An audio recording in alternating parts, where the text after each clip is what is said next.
Are you feeling okay? I'm ready. Are you sure you don't need some ice or something? No.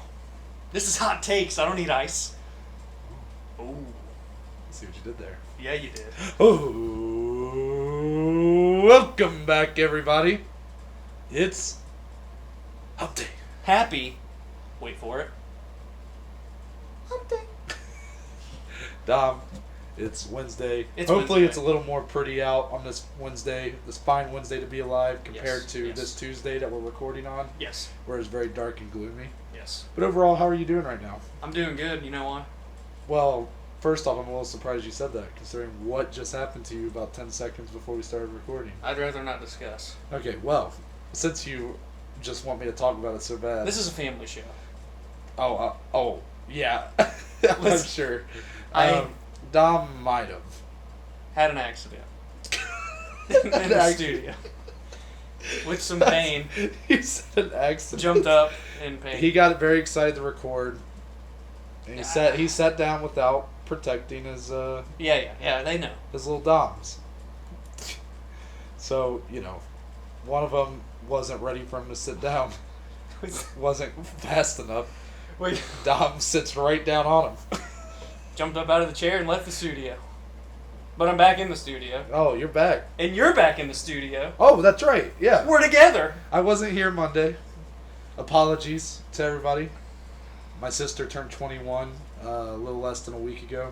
Macy, if you're listening, this is Dom. Right. Happy belated birthday. No, I bet she's very thankful for that. Yeah, of course. Now, because of that, I went home for the weekend. Had a really good time getting to catch up with all my family, but ultimately Sunday was the day I went to get dinner with my dad, and we just couldn't really make the times match up, so Dom rode solo, but he did a great job, per usual. Thank you. So, but it's good to be back, because, I can't have you be replacing me anytime soon. Right, I mean... I need this anchor money. Look, Look. We're not the below average Joe. We're the below average Joes. Just... And you're this. Yes, I'm this... Put us together. I don't know where I'm going with this. So today's episode, Ah, it's Wednesday, so you know what that means. it's, A little extra special. And this is one that we did the little fire and ice thing at the beginning. Yeah. We've been hot and cold on this episode for a while now. It's been quite a roller coaster ride with this episode. Yeah, I first pitched it, I believe, yeah. And I wasn't ready. and you were like, I don't know, like, could we really do it? But then we found that even though we talked about MMA so much before we started doing this podcast, and that was kind of the reason we started it in the first place, I found now that, well, obviously in the past, before we started recording ourselves, we couldn't just go back and see what we said Right. in those conversations. So I've went back and watched some episodes, and I'm like, damn, like, I really said that. I really said Paulo Costa was going to knock out Israel Adesanya. So, to name a few. we all have some hot takes, and I think we've grown on this episode quite a bit over time, Yeah, to the point where now I'm very excited for this. it's time. And ultimately, what I love most about this is I don't have to sit here and tell you guys, oh, we're going to be doing a top 10 list or a top 5 list or a cumulative list or whatever. We're just going to shoot the shit. Yeah, that's... It's going to be literally the most like one of our conversations before we started doing this podcast. I think. Yeah, I think so. So, I want to hear... You just want me to rattle off one to get it going? Oh, yeah. Right here, just a big one? Oh, God. Starting off with the boom. I'm going to actually go with the one that I know we for sure both have on our list. I know which one this is going to be, but it is the biggest one, I think. Fights. Specifically UFC, just because we've had a lot more of them in 2020. But in general, fights are better, wait for it, without fans. Welcome to the MMA Hot Takes episode of the Below Average Show's MMA This podcast. is a shared opinion. Yes. Because I remember, I think we were watching the Fight Island pay-per-view at your house, 251, and I went, and we kind of looked at each other, because I think one of our buddies that was watching with us, shout out to them, Yeah.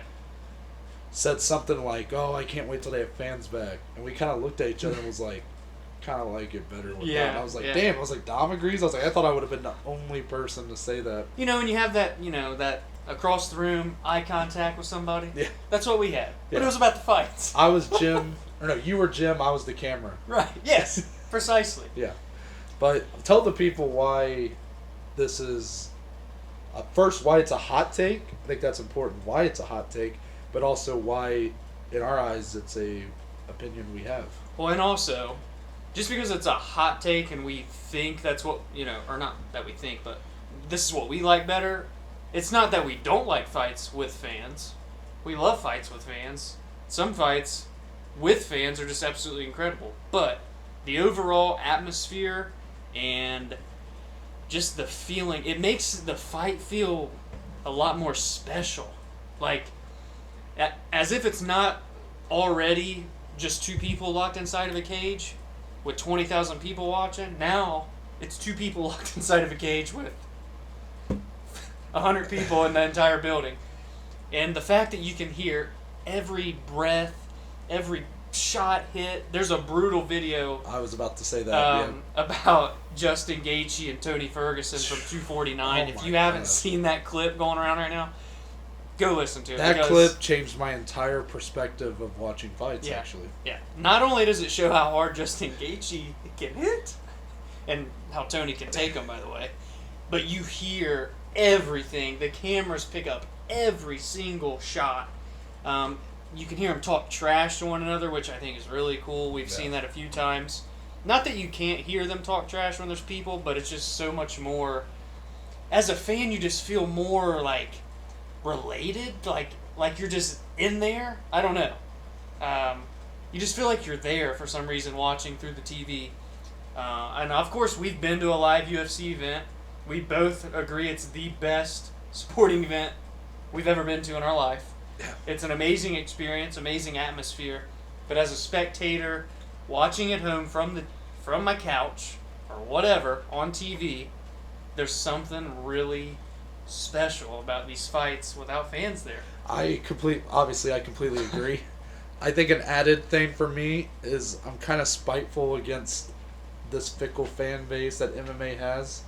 This is not just MMA, this is all sports. But whenever there's a bad fight going on, I get it. I called Yoel Romero and Israel Adesanya's fight a shit sandwich, basically. Yes, you did. I can say that, but if I was watching it, I would still be respectful of the athletes competing in the octagon. Now, I know when you have alcohol involved and, some people just... I get it, you're going to react a certain way, but I hate... Mostly, there's certain fights that aren't even bad, and the fans will be, booing. Yeah. A lot of times it's certain places, too. I don't know specifically off the top of my head, but there's been a few places the UFC will go pretty regularly for their fight nights or pay-per-views, whatever. And the fan base boos when there's some grappling, and I'm like, That's you when we even- see it a lot. yeah, and I hate that because Yeah. it is a part of the sport. If you don't like it, go watch. You have boxing, you have kickboxing, you got bare knuckle FC. I don't even think they're allowed to go to the ground there. Yeah. Go watch one of those. If you really love MMA, then love all aspects of Exactly, MMA. yeah. And sure, grappling exchanges can get very boring. They can get very repetitive if they're just a guy laying on another. But if you really understand, I don't even want to say really understand. Me and you, we don't understand every little detail of transitions in the ground game or in the clinch. But we appreciate But it. we appreciate it. And we because- know, the skill that we're being presented yeah, with. exactly. We may not know exactly what the term is for what's happening, but we know that it's a transition. We know that they're working for that underhook or whatever. Yeah, the it might better be. positioning to set them up for the fight. And I just hate that the casual fan just doesn't seem to understand that. And look, it'll never get to a point where the UFC is just holding events without fans for that's not going to be Right. It's not realistic. But I will say I'm surprised by how much I've enjoyed it. It's the only sport that I feel like has been, I guess, better in my eyes without fans than with them. Yeah, now that we had the NBA do their bubble in Orlando, NFL was back, college football, there's stadiums there without fans. It's still unique and I think kind of neat to see them play with an empty stadium. We're talking 70,000 seat stadiums, you know, or Ohio State, for example, is going to only have like 1,600 people there, and it seats 100 and some thousand.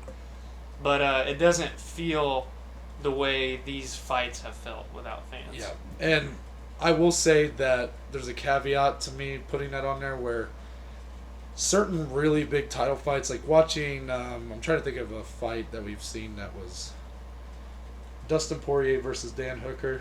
Yeah, brutal fight. If you had fans for that one, Would have been insane. or even Stipe versus DC3, Yeah.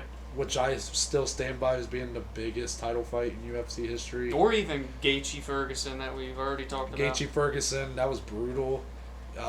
Obviously, Habib and Gaethje's going to be odd not having the fans. Yeah. If Conor and Poirier fight in January, with maybe the UFC tries to do like That the might be limited. their first try. They might try to do limited capacity. Dana said he's not too big on it, but if they did do even limited capacity, it's going to be weird not Yeah. hearing the For a Conor, yeah. wait. Exactly. You know, it's just it'll be weird. I'll say at times it's better with fans for those real big fights, but ultimately we watch for all the fights. It's not just the main event for us. So the give and take, it's more. I think the without fans, it's given us more than it's taken. Even like the Tuesday Night Contender Series, like they usually had their families and stuff, so, and that's a small building. Well, haven't they been? So even with 500 people there, it looks really crowded. But now they're not even having people at Contender Series, and these are guys that aren't even in the UFC, and it's just, I don't know. It makes the fight just feels that much more special, and it's like you're literally just seeing one guy or one girl fight another guy or girl, and there you go. It's you two locked in a cage and no one's watching, except for millions of people on TV. But you get what I'm saying. Yeah. It's unique. And we won't get it for long. So if you're a fan of it, appreciate it, why we have it. Because I think these are going to be this time period from, I guess, April was when 249 happened. May. May Okay. 6th or something. So this time period from May till whenever they start doing more and more fans, that time period, the Fight Island, everything like that, I think it's going to be one of the time periods I look back on the fondest for MMA, which is weird as that is. Obviously, it's been a pretty poor year, just for humanity, but it's at the same time for the thing that we seem to enjoy the most. It's been the one thing that I feel like has not been lessened by this virus. Yeah. So it's truly our escapism at this point. Yes. If anything, in a way, Corona could have been subconsciously what I just said right there could have been a factor in driving us to do this podcast in the first place. Yeah. Sure, we've been diehard fans for years at this point. 5 years at this point, but we've been talking about doing a podcast for at least a year and a half. Yeah. What was the thing that kind of drove us to just officially say do it? Well, you have a pandemic going on. We've been quarantined for months. First sport back that we watch is MMA with the UFC. So, and if anything, it was better. It was a better product. Yeah. When I watch baseball, I'm like, it's not the same. When I watch basketball, I'm like, it's not the same. I'm not saying they're bad. Especially like the NBA bubble. Yeah. Like, I thought it was cool. Yeah. NFL, college football, it's like, it's not the same. But with MMA, it didn't feel that way. So it's like truly my escapism from this madness going on in the world. Can I say that kind of leads me into another bullet point on my list? Yeah. I mean, that was the one that we shared, so you might as well go ahead. 2020. What a year. Right? A year unlike any other, and probably, hopefully, we never have to deal with anything like it again. But with all the shit that happened this year, and sports being literally gone for months. I don't know why I just added it. I don't know what just happened there. This was a dub for the UFC. Now, I've kind of talked to you about this one before, and I just kind of want to shine some more light on it. Now, don't get me wrong.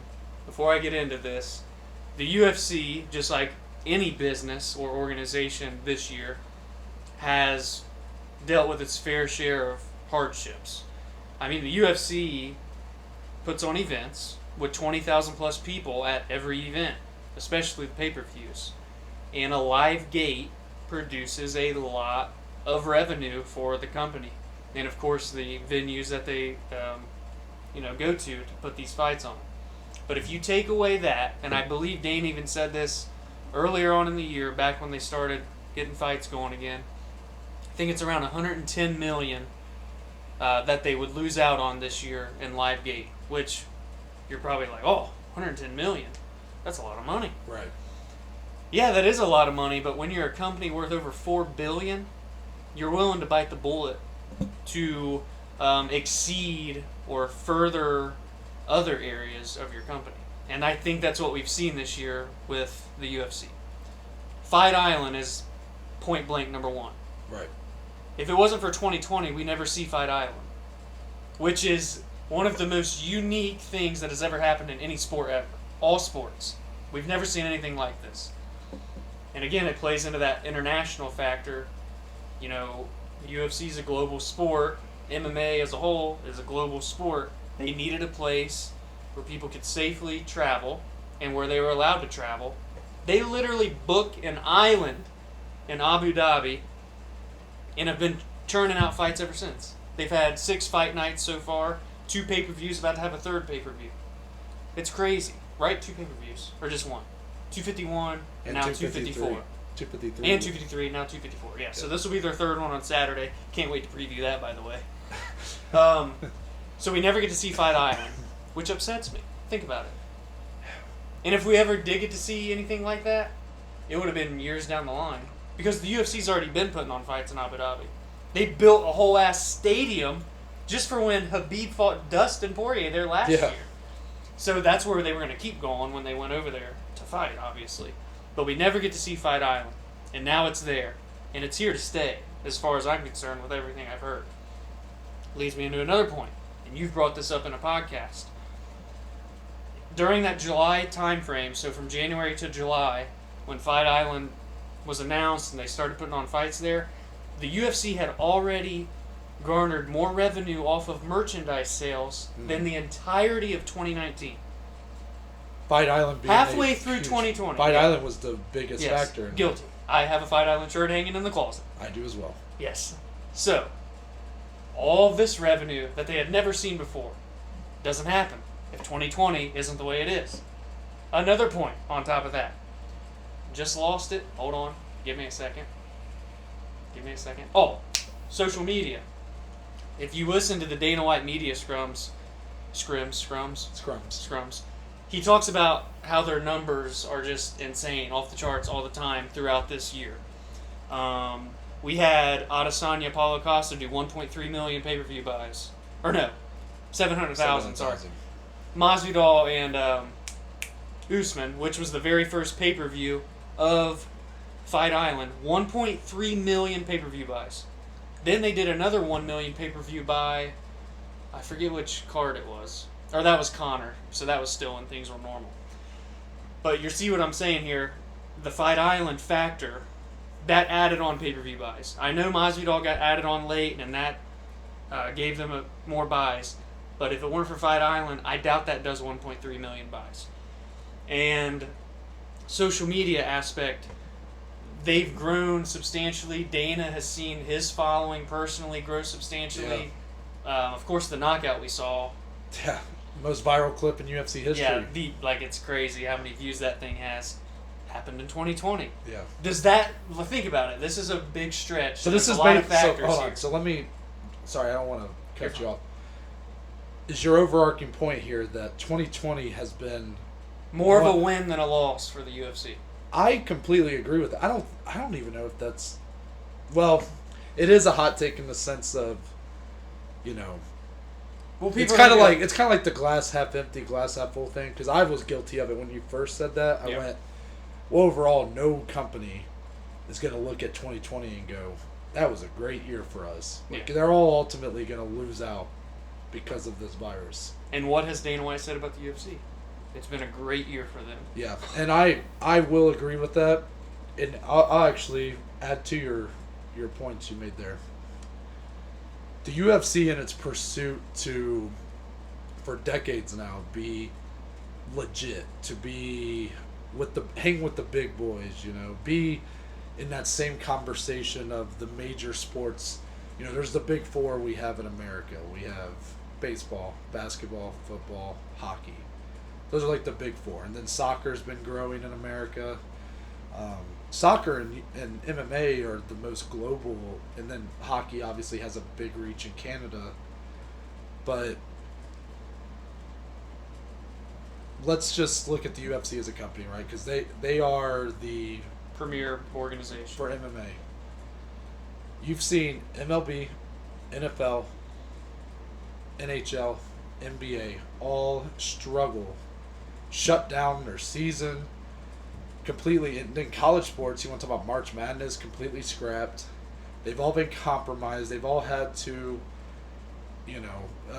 do things a different way. MLB 60-game season, kind of been producing mixed results. You've had a lot of cases. It's where like breakouts on teams. And every stuff like other that. sport has an asterisk next to it, but the UFC does not. So what I was gonna say is, the UFC's been working from behind to catch up with these sports, and it's the fastest growing sport we've ever seen in this media age where word travels much faster than it did when, these sports that I just mentioned were starting out in the 1800s or 1900s, whatever. So this year I feel like has lessened that gap more than any other. And in terms of growth, like you've mentioned, UFC was the first organization back to put on fights. So what does that mean? Well, when they're on TV, there's no other sports on. People that have never, ever watched one fight in their life turned it on. And maybe 1 out of every 10 of those people said, oh, damn, this is pretty cool. There's a fan. And you keep growing with them.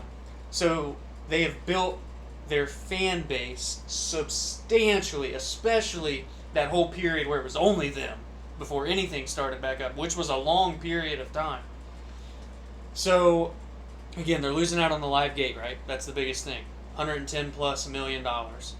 But when you can garner new fans to keep for years and years that are going to buy your pay-per-views in the future, buy your merchandise, it's setting them up for an even more successful future. So take away your lost gate, everything else for the UFC in 2020 could not be any better. And the amount of fans that they've gained will be with them for years and years. And then, you know what those people do? They tell their friends. Then their friends tell their friends. That's just how it works. And that's why, that's kind of my whole spiel. I really ranted on a lot of different avenues I like there. it. That was good. But there's just so many different aspects where if you just look at it, it sounded like, what was it, the guy on Joe Rogan's podcast? When you look into it. Oh, Eddie Bravo. Yes, shout out Eddie Bravo. But yeah, look at all these factors, and if you really weigh the W's and the L's, there's way more, in my opinion, for the UFC this year and what they've done. So yeah, there we go. I really like that. You really laid it out there. You painted the picture, as I like to do. We're going to have to flip-flop the yeah. I'll get into my first one here. Yeah. And since you went pretty big with yours, I'm going to go pretty controversial with mine. Ooh. There is a big title fight this Saturday. I feel like it's only right that I bring up that title fight. How big it is. Khabib versus Justin Gaethje. I'm not ready for it. The two best lightweights at this moment going head to head. Khabib, let me start out by saying, I love Khabib. I love his story. I love watching him fight. I love his demeanor. That man is truly a fighter at heart. He's smash. He's truly a great representative of the sport. Mm-hmm. With that being said, I'm just going to rip the Band-Aid off. He is the most overrated UFC champion in history. Now, he may be the most dominant fighter the UFC has ever seen. But his title reign is overrated. And here's why. Have you watched, I love the hype videos that the UFC's been putting out for Khabib versus Gaethje, but they keep hitting this one point. Whenever they're talking about Khabib showing his little things, his little statistics or whatever, they put the most dominant champion in UFC history.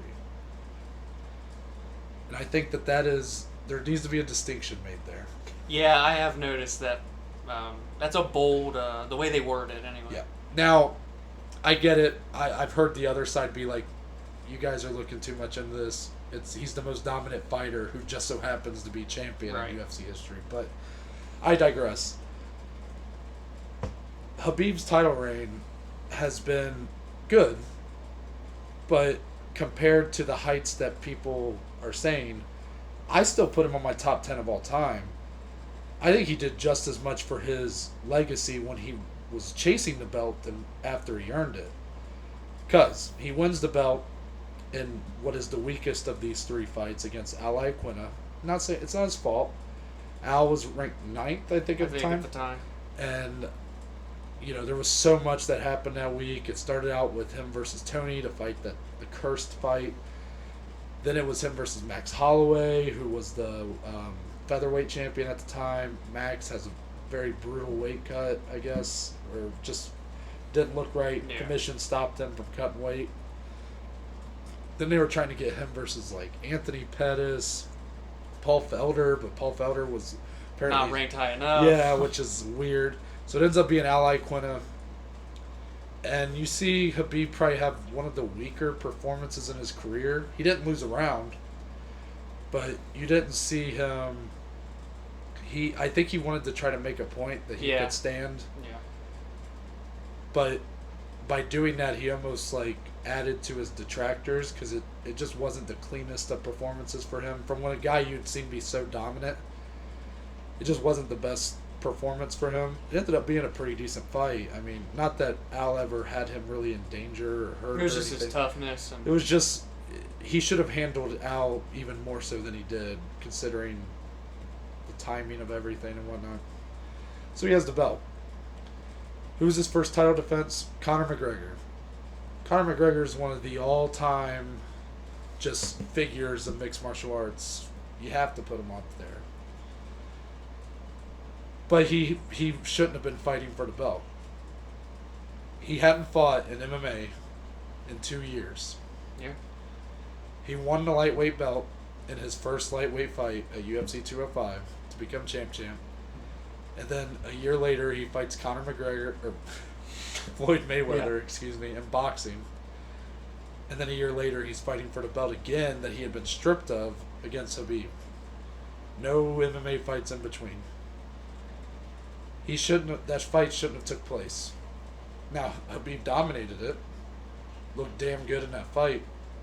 Conor might have won a round. I don't even know if I agree with that, but apparently... Dropped Conor on the feet and we're in the dropped second Conor on round. the feet. And then what's the most impressive of those three, in my opinion, is just how he handled Dustin Poirier. A clear-cut number one contender. However, again, Dustin did have that moment where he was... If he had pulled guard, he may have won the belt. He had that in tight, that guillotine. So that's kind of my point here, is that there's something to each of these fights. It's not just Khabib beat, let's say Saturday he beats Gaethje very clean. That's why this point can be nullified, really. Because if he beats Gaethje, I'm not ready to say he's the most dominant, because again, you have guys like Anderson Silva and GSP who held the belt for 10 plus defenses who will say, excuse me? Even Mighty Mouse. We're talking title Mighty reign. Mouse, yeah. Sorry, I don't want to overlook That dude him. never got touched, it seems like. But I would at least probably not bring this point up, but, that fight hasn't happened yet, so we're just going to go with what we have. But let's say he does the same thing to Gaethje did to Poirier or Conor, whatever.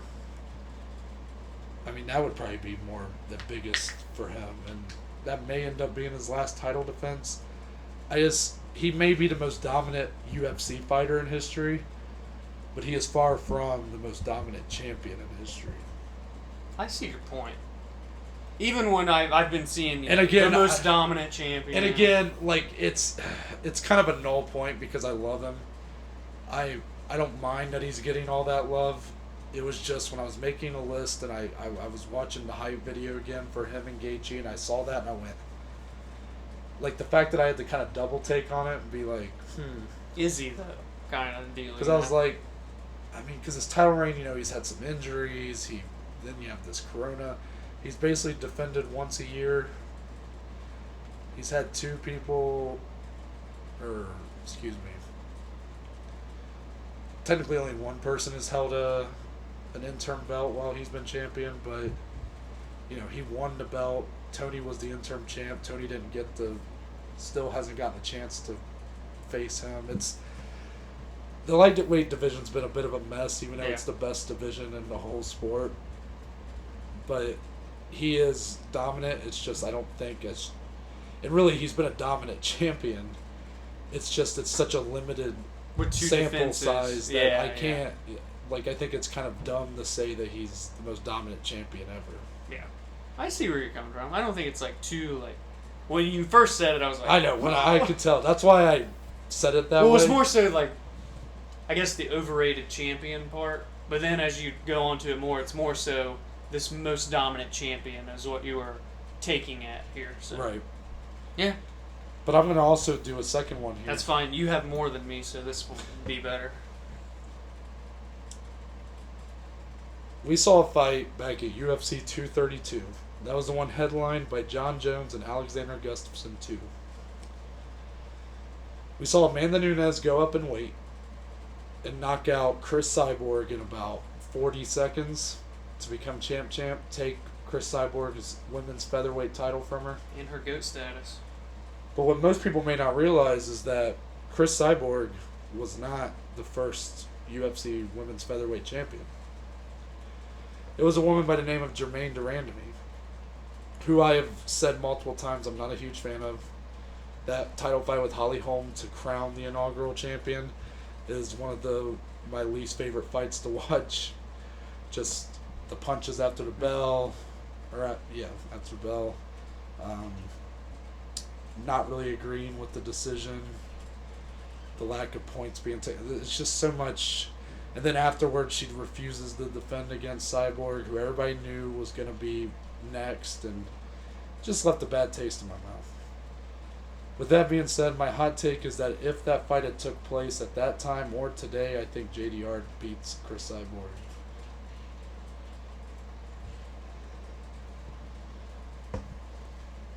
Huh. Care to enlighten me? That's two in a row where you've given me quite the face. We need the video podcast. Go big or go home for the hot takes episode. Woo.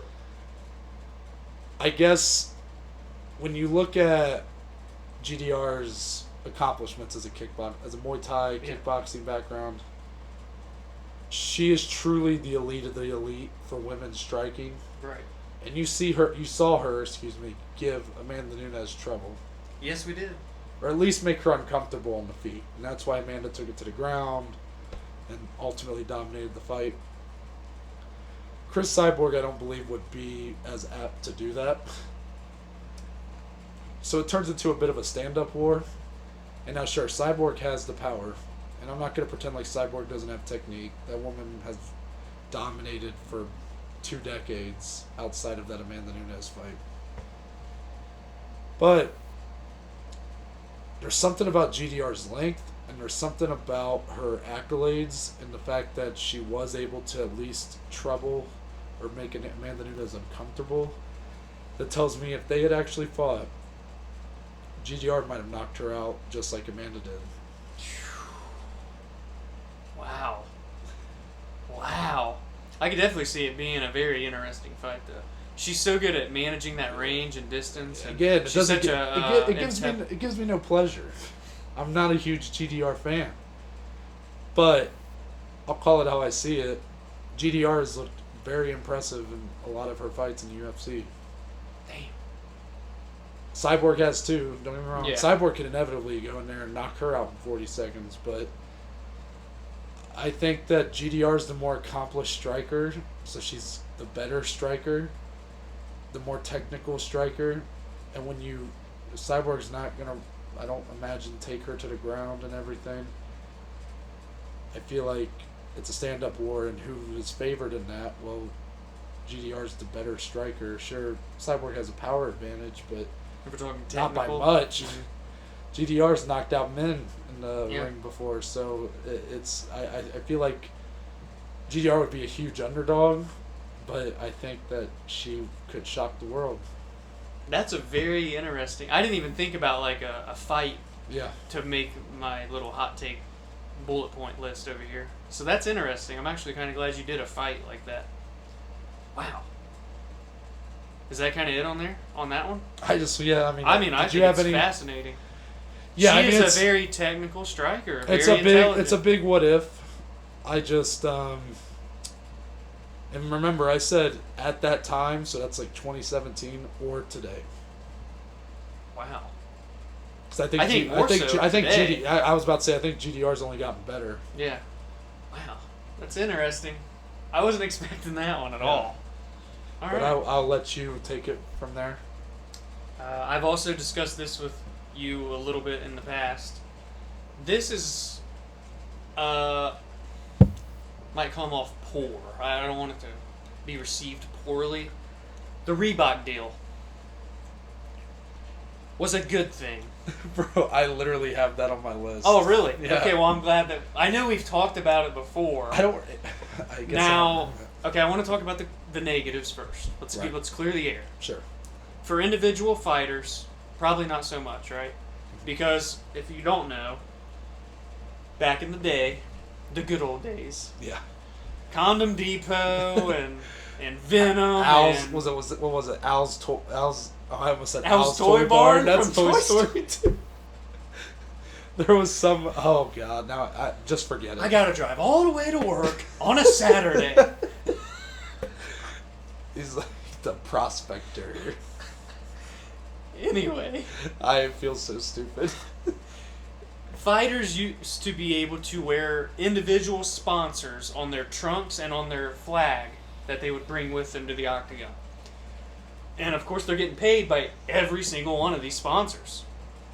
But when the Reebok deal started with the UFC, they were no longer allowed to do this. Reebok was the sole provider of UFC gear, therefore your fight kit, as they call it, that you have to wear to the octagon, has the Reebok logo, and that's it. Unless you're, a guy like Connor who has Monster on there, Cowboys Throny has P3, Portable Protein Pack. If either one of you are looking for a podcast to sponsor, we're listening.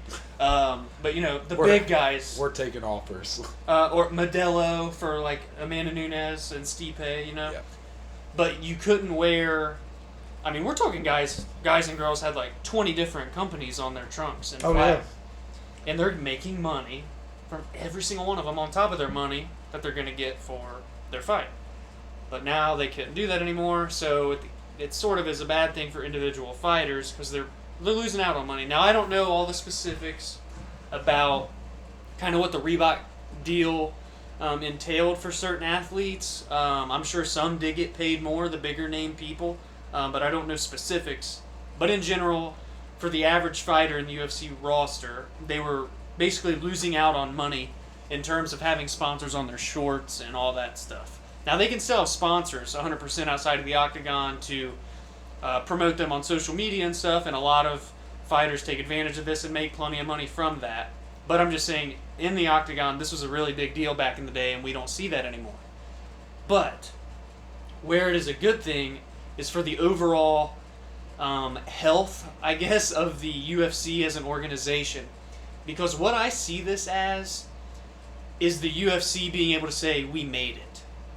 And I'm saying that because Reebok, I'm assuming most of you that are listening know, is one of the biggest sports apparel brands in the world. We've got the Nikes, the Under Armours, Adidas, Reebok. I mean, it's probably top 5. We've got Puma's making a big run right now with athletes.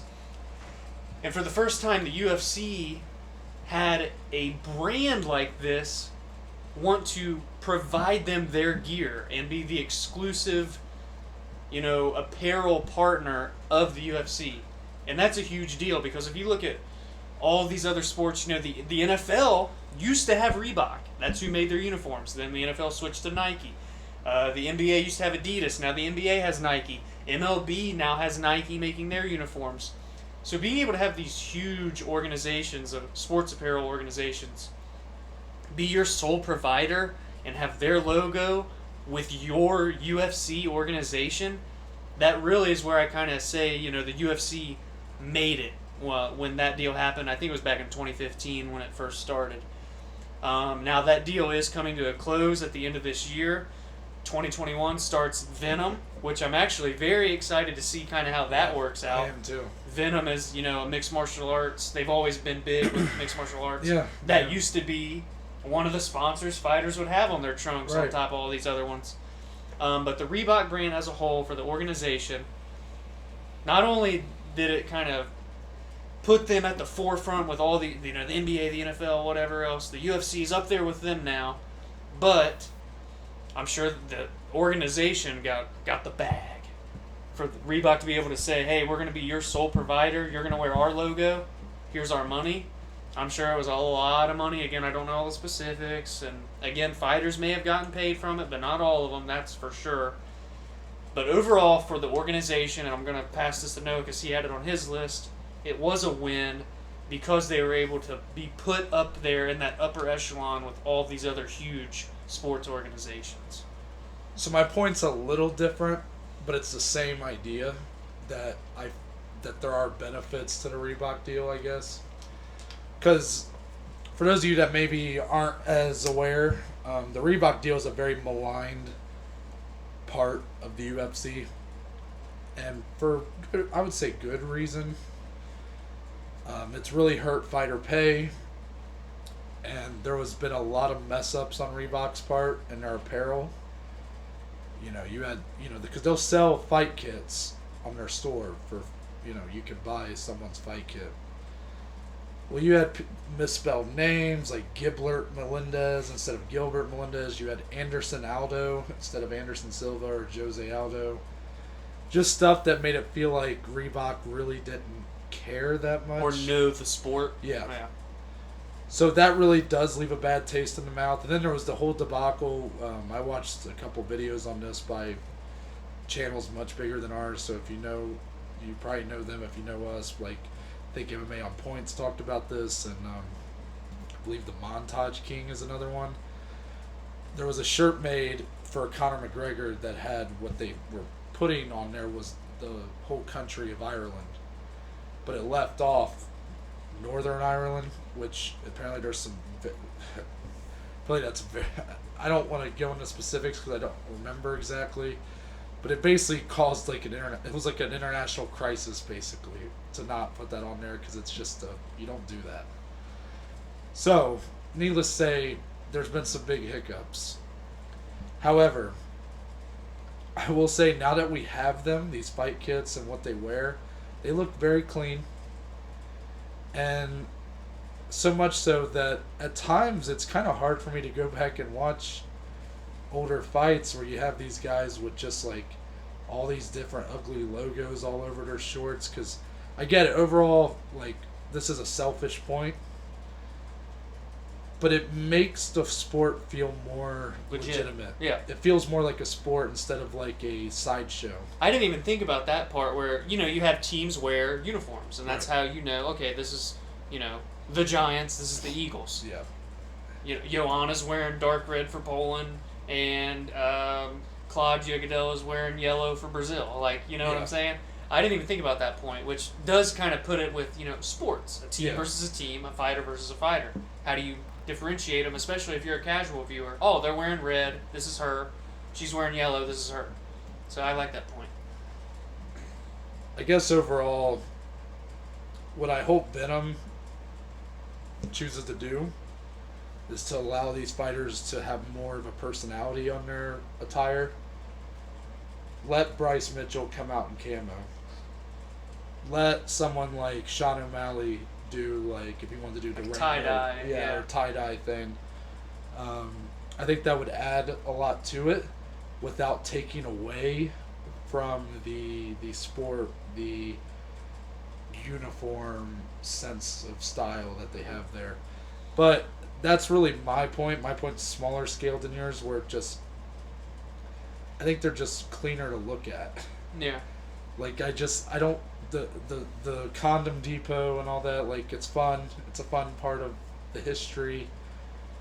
But again, it was a time period where they were fighting so hard to become legitimized and recognized as a sport that in a way, it's easy to see kind of now that they seem to have made it to that level in some ways. When you look back, it's kind of like, yeah, I can kind of see why people might have watched this and been like, this is a sport. Simply by looking at what they were wearing, it just didn't look right. Mm-hmm. Dana has said like they looked like they were NASCAR drivers. Yeah, but that's very interesting. And I think how it's we see even NASCAR. worse than like when you look at NASCARs, because I don't know, it doesn't look right to me. Maybe that's because since I've been watching, the Reebok deal's been in place. But I wish that there would be a better structure in place for fighters to get the pay they deserve. I do definitely wish that was the case.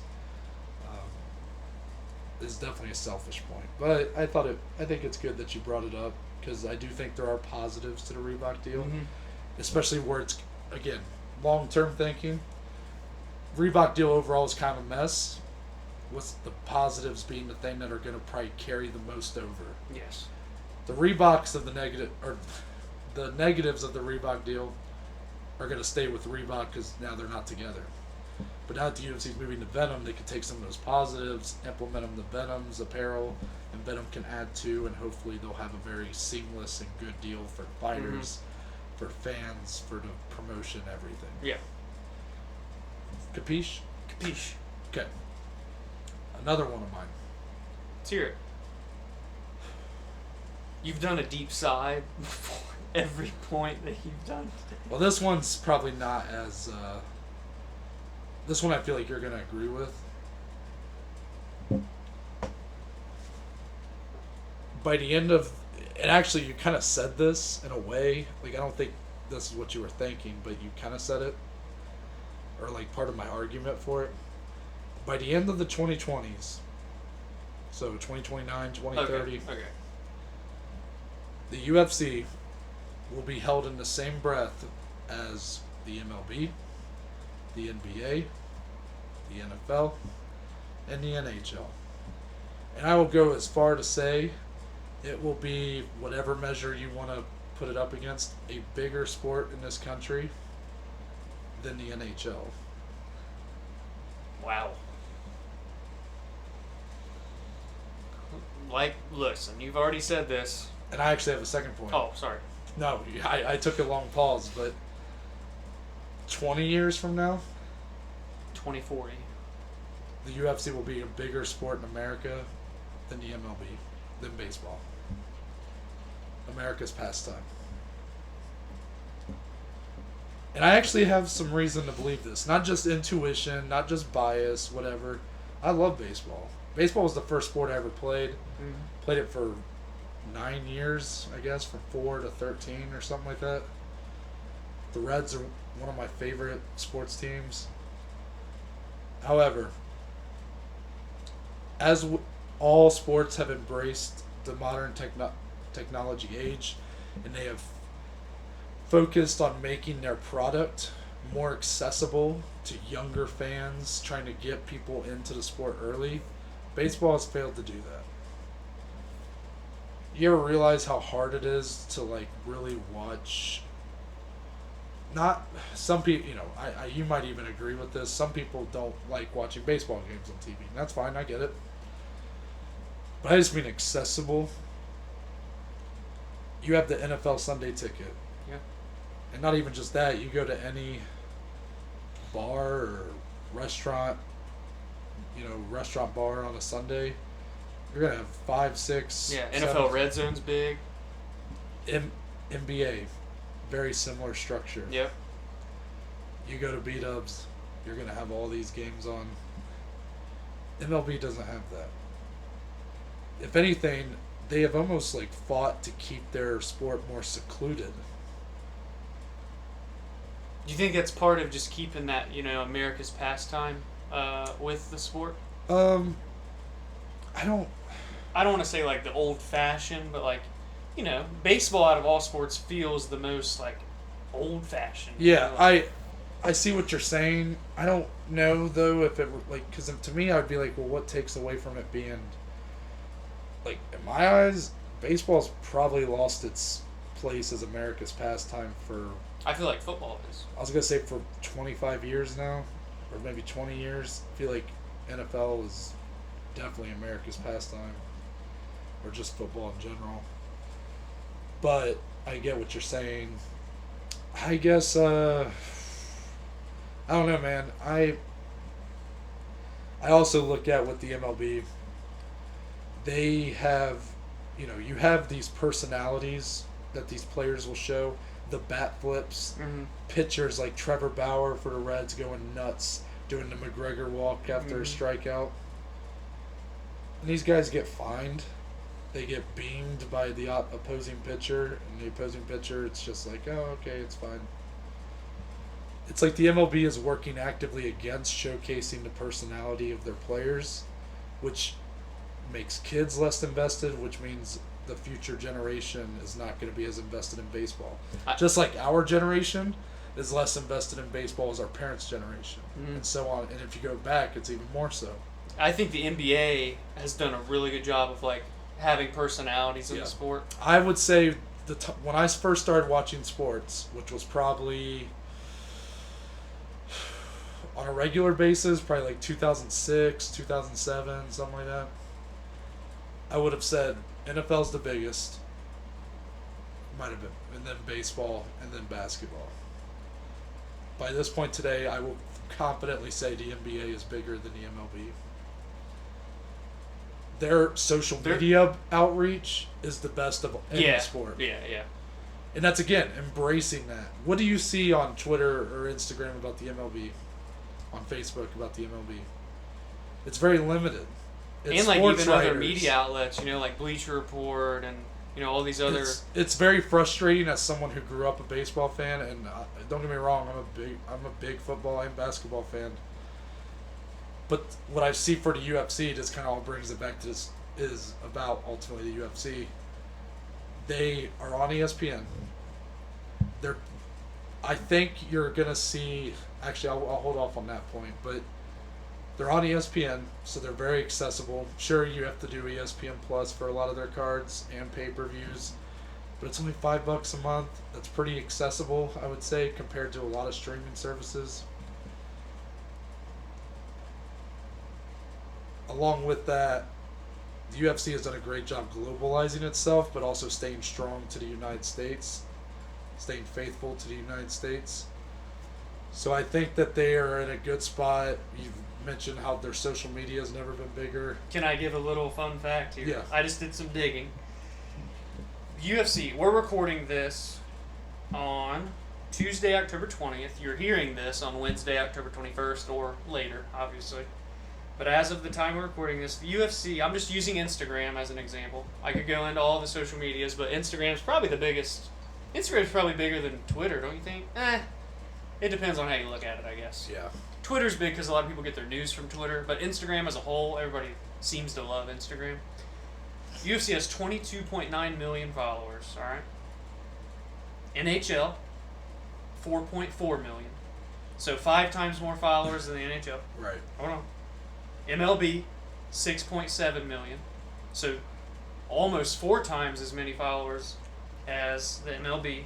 Did I say MLB? NHL, You said and NHL, MLB. yeah, Okay. you said that. NHL, MLB. NFL, 18.9 million followers. The UFC has 4 million more followers than the National Football League. And then the NBA, as we mentioned, the best social media there is in terms of these major sports organizations, are at 51 million. So they're light years ahead of everyone. The UFC is bigger than the other 3 biggest sports organizations in America on Instagram. Think about it. I think that just proves my point. I did not know that they had more than the NFL until just now. Until just now. In my mind, I didn't know they had more than any of those. I still would have stuck by my point, but now it's even more so. I know it's just social media. that is the day and age we live in. Exactly. Like, social media is it. Yeah. If you're making it on social media, you're making it as a brand. You're making it as an organization. You're making it as a company. Hot take for just media.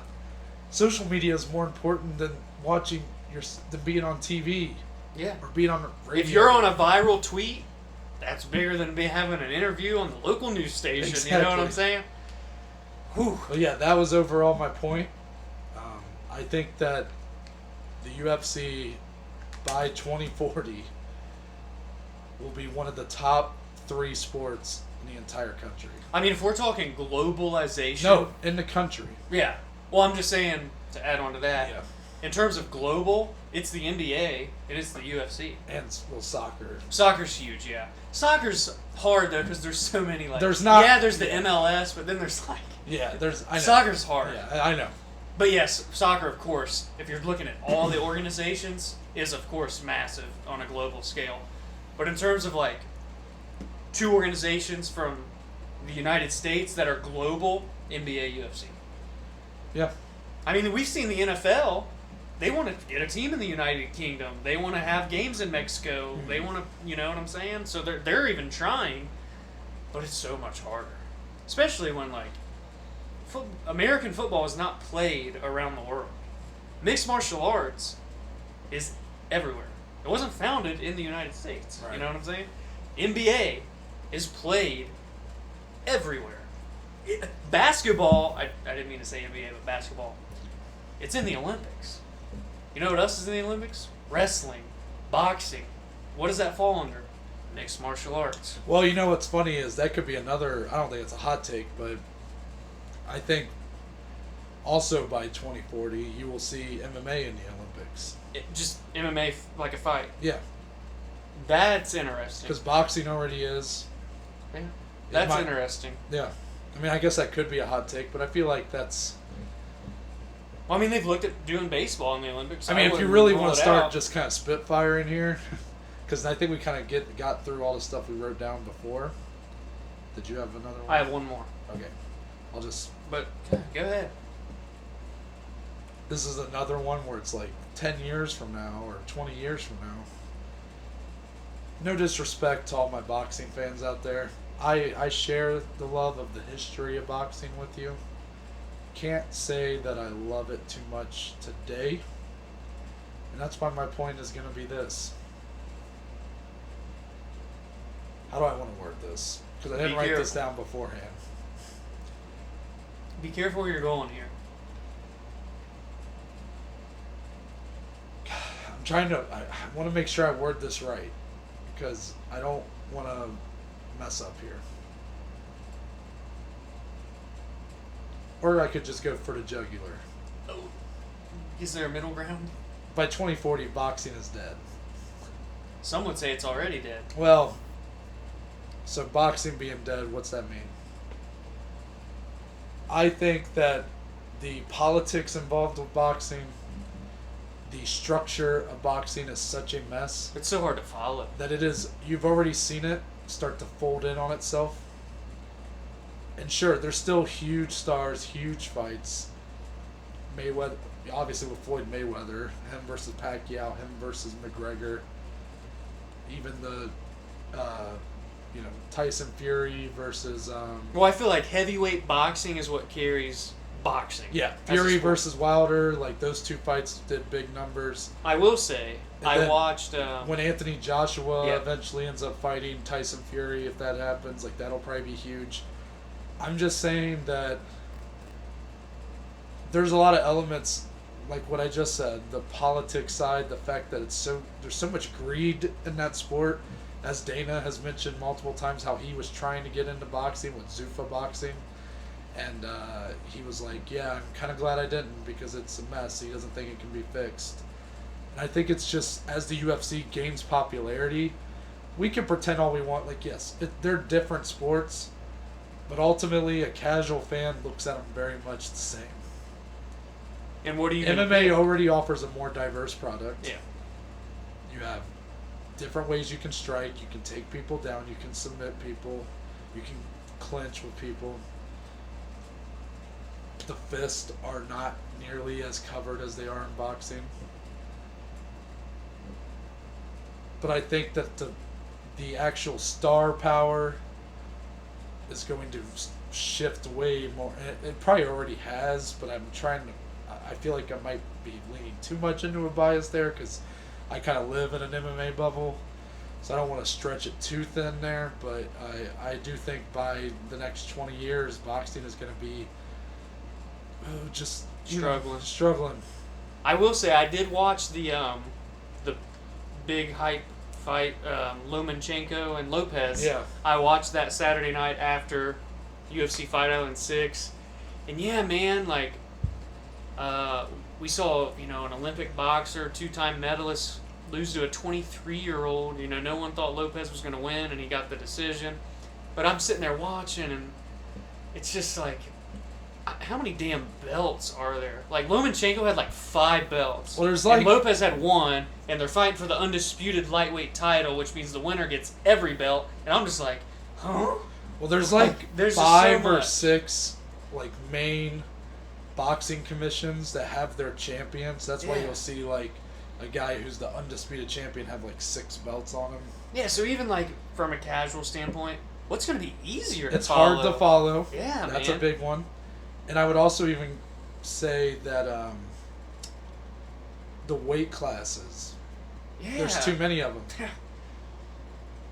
I see why people disagree with that, but I've never competed in a combat sport, so maybe I shouldn't give my opinion on this. But for the love of the episode, I'll just say it is a division every 4 pounds or every 2 pounds. Like if you're 172 pounds versus 170, what the fuck's it matter? Well, like their lightweight division, that's what fight was Saturday. It was at 135 pounds. I'm like, wait, what's their... Yeah, the UFC is actually the ones that changed up the names of divisions. Okay. So boxing's definitely that's more of a weird thing about the UFC Okay. that we just accept because we've been watching it. Because I was like, huh? What's their 155 division? You know what I mean? Well, like, even in MMA, it's not completely consistent. If you watch ONE FC, it's I believe ONE FC's lightweight division is 165 pounds, and their featherweight division is 155, because they had someone die cutting weight, so they kind of basically cut that out of the sport. It's all about like the governing bodies of these sports Yeah. too plays a huge factor. There's just so many intangibles and factors, boxing, MMA, and just there's a lot. There's a lot.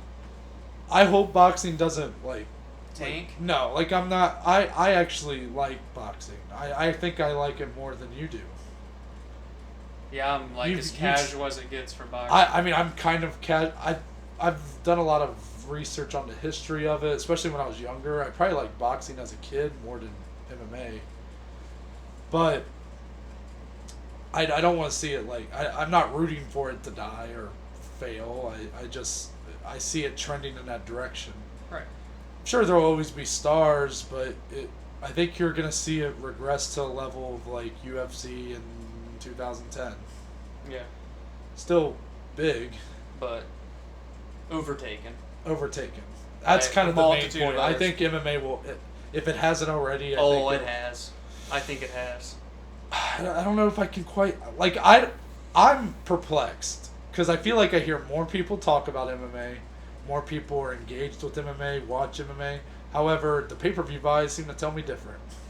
Because you got these big stars in boxing that do huge buys, more than the UFC's doing. But I think if it hasn't overtaken it already, because I won't go that far, I'll say it will. Probably in the next 10 years, but by 2040, MMA is the biggest combat sport. And it should be. Yeah. As much as boxing deserves its place and its history, but MMA is so much more diverse. It offers so many different styles. It should be the biggest combat sport because it's ultimately It's all of them any together. any boxer that gets into a fight, just no styles involved. You're just in a fight with an MMA fighter, probably gonna lose. Yeah. Because he's not going to know how to defend takedowns. He's 9 not going times to know out of how to 10? defend submissions. Maybe 8 times out of 10. And sure, he's going to have an advantage on when it comes to actual boxing. But that's it. But if you get taken down, sweep the leg, whatever, throw sand in the face, as Tony does, you're fucked probably. You've seen it with James Toney against Randy Couture. If Floyd Mayweather will never be in an octagon against Conor McGregor because he knows he's going to get them hands. Yeah. And feet and McGregor knees is someone and who elbows. is no expert on the ground. Would probably submit him. He would look like a jiu-jitsu world champion against a boxer. You know I'm just, what I mean? you know, that's my point there. I'm going to let you finish off this beautiful episode with your last point. This one's not. Okay, so the actual bullet point I'm going to say here is probably not a hot take, but I want to kind of dig into it here. Having competition within MMA is a good thing in terms of competition between organizations. Yeah. UFC, Bellator, obviously the two biggest ones that come to mind, right? And you're probably like, well, that's not a hot take. Like, competition is good because you should thrive off of competition. I want to go more into, like, for example, I think it's a good thing when we see things like Demetrius Johnson, Ben Askren trade, or Michael Chandler leaves Bellator, goes to the UFC. Corey Anderson leaves UFC, goes to Bellator. UFC's known for bringing in talent, scouting talent. Now we see Bellator. We talked about this. Bellator's recently. had a big reach in the United Kingdom, Yeah. so they've been taking over that area. Well, While and the like- UFC's taking over like China. They just yanked Magomedov Yeah. out from under the UFC, essentially. You know the UFC wanted him. Yeah. You know? So there's a lot of moving pieces with this Right. point here. And it might not be as hot as I think it is. But when you look at the NBA, the NFL, you see trades. Big players go to this team, other players go to this team.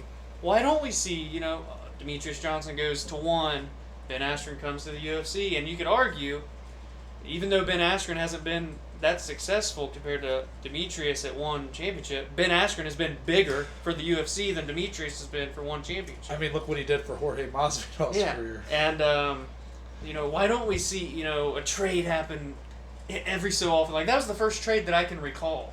Well, the obvious answer is that these other sports, it's under one organization. Right. You're So, talking like, multiple yeah, so like organizations, let's say multiple let's say in companies. MMA like the PFL, let's say they did like a team style. That's been done before. Actually, that might have been the World Series of Fighting, which turned into PFL. I don't. Ooh, really showing that I don't know too much about that, but there have been attempts to do like a team style where it's like you have a 5-person team. One guy fights a guy on another team, so that team gets points if he wins. Like that's kind of a cool concept. Yeah. However, I think that's the obvious answer is that the UFC is the supreme. Right. It's the organization. So why do we want to trade one of our guys to you? Well, no, not even that. The UFC is the same for MMA as the NFL is for football. But in the NFL, you have teams. Yeah. So, you know, right now the Bengals, who I'm a fan of, John Ross just requested a trade. So they could trade John Ross to someone like the Patriots or whoever for a draft pick. Because those are two different teams exchanging talent that's going to be ultimately playing for that team there. In UFC, it's all individual. So you're not going to see, you don't have teams in UFC. It's not like you have, you know, one fight camp as a team and they're trading a guy to the other camp for someone. Like, I agree with what you're saying. Like, I would like to see it more between organizations. But that's the obvious answer, is that it's a larger scale transaction than what you see in these other team sports. Mm-hmm. But I do like where your head's at as far as seeing more of that. And I would even go as far to say you might, because sure, Ben Askren went 1-2 in the promotion. They lost out on having Mighty Mouse, who's one of the most dominant fighters the UFC's ever had, holds the record for the most title defenses. But what ultimately matters, the bottom dollar. Ben Askren probably sold more pay-per-views, built more hype for cards than Mighty Mouse ever did. That's unfortunate, but it's the truth. Mm-hmm. So I could see the UFC being like, well, yeah, he went 1-2, but did pretty well money-wise. Why not do it again? Yeah.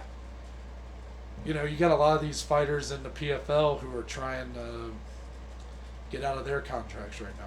Because they're not putting on fights. Kayla Harrison herself is Yeah. involved in a lawsuit against the PFL because PFL's not holding fights to this day since the pandemic started, but they're still under contract, so she can't go fight anywhere else. Yeah.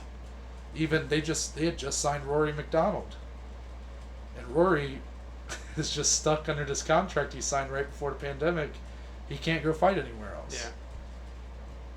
So if the UFC comes in and is like, well, we'll trade you this woman and this guy for Kayla Harrison or for Rory McDonald, that would be cool to see, because it can get those fighters who are looking for a chance to fight right now into the biggest promotion in the whole sport.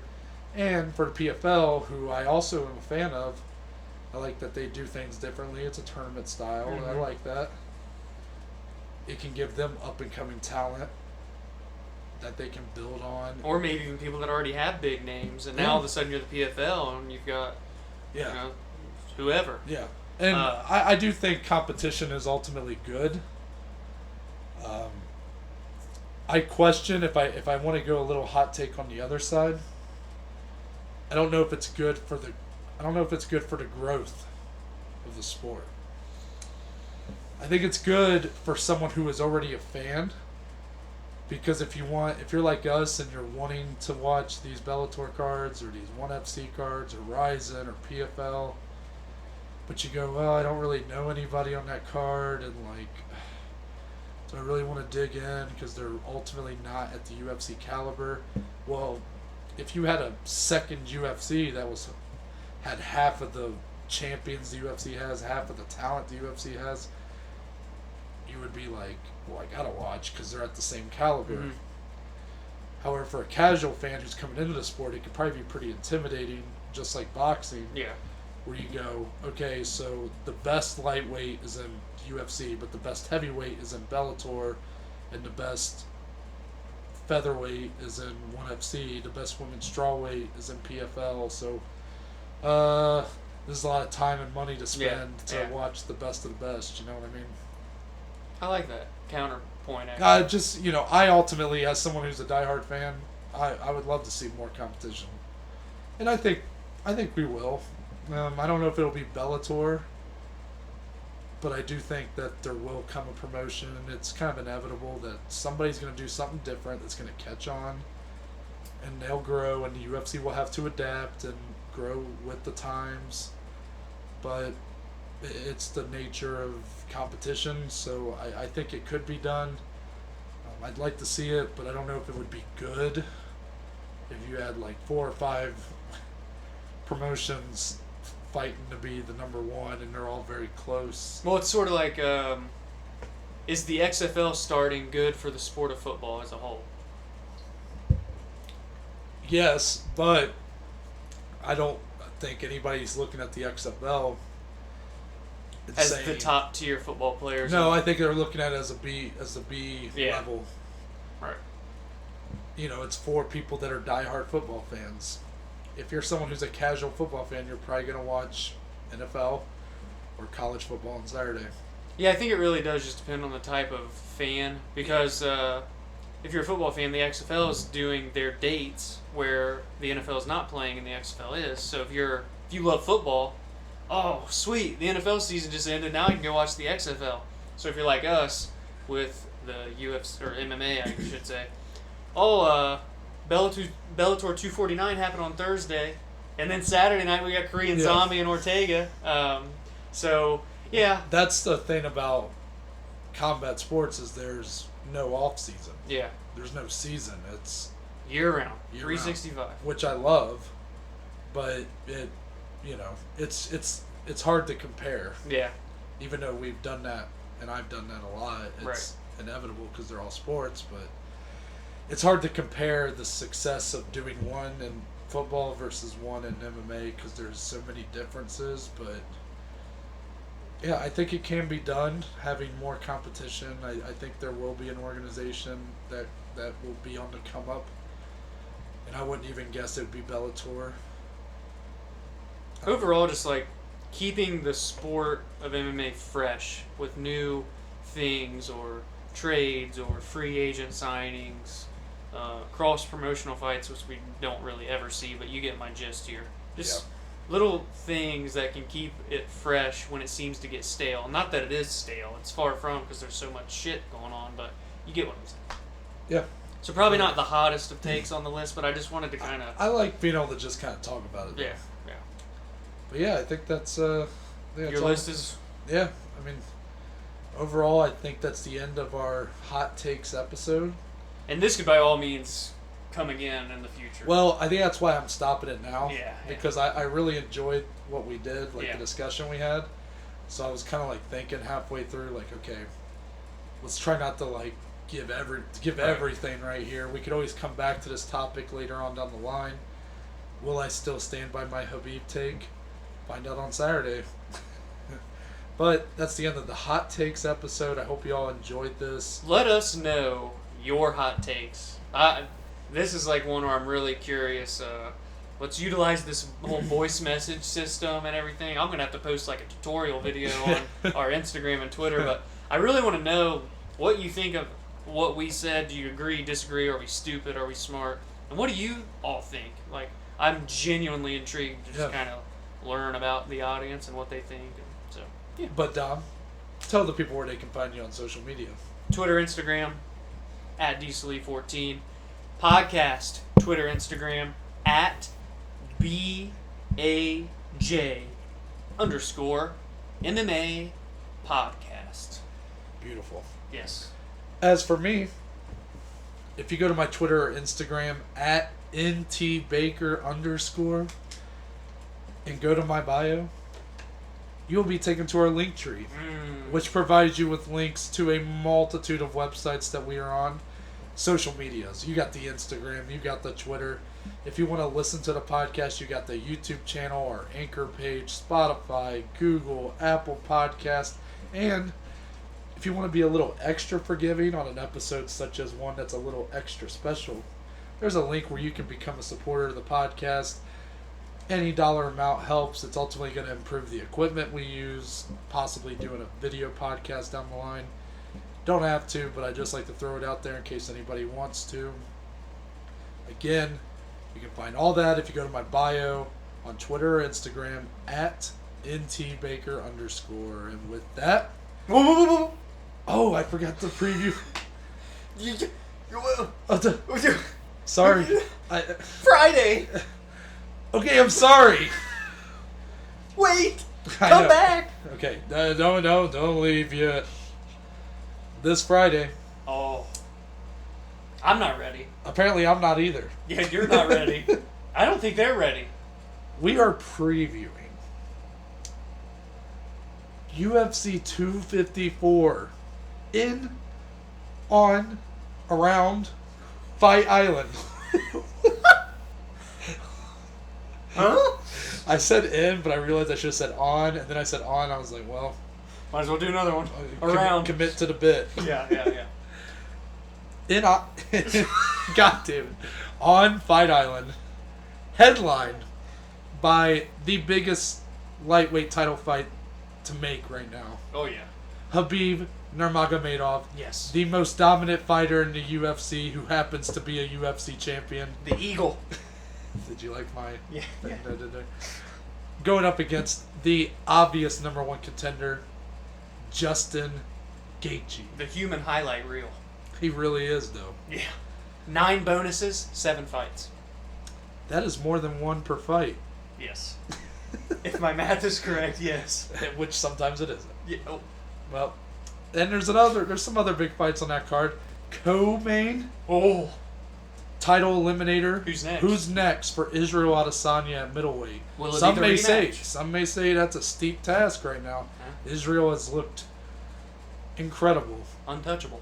The person he took the belt from, Bobby Knuckles, a.k.a. Robert the Reaper Whittaker. We love Bobby Knuckles. Going up against gorilla. A guy who's fought in 3 different weight classes in the UFC, Jared the Killer Gorilla Cannonier. Wowie. Fireworks. One of 4 UFC fighters to win a fight in 3 different weight classes. Only 4. Select group of people, and he's one of them. Deservedly so. Yes. But we'll break down that entire main card along with anything else that sticks out with us, and we'll give you, of course, the news for Fridays are always the big news episode, so we got some we got some things to talk about. Bring your popcorn. Grab a beer when you get on to listen, because Friday, Yeah. it's going to be a good. Yep. And Monday we will, of course, Oh, yeah. recap all of UFC 254. I will hopefully be here for that because I'm pretty sure last Friday I said I would be recapping and then things didn't happen that way. But my sister only turns 21 once, so Right. I should be fine. But with that, we're out and we're going to see y'all on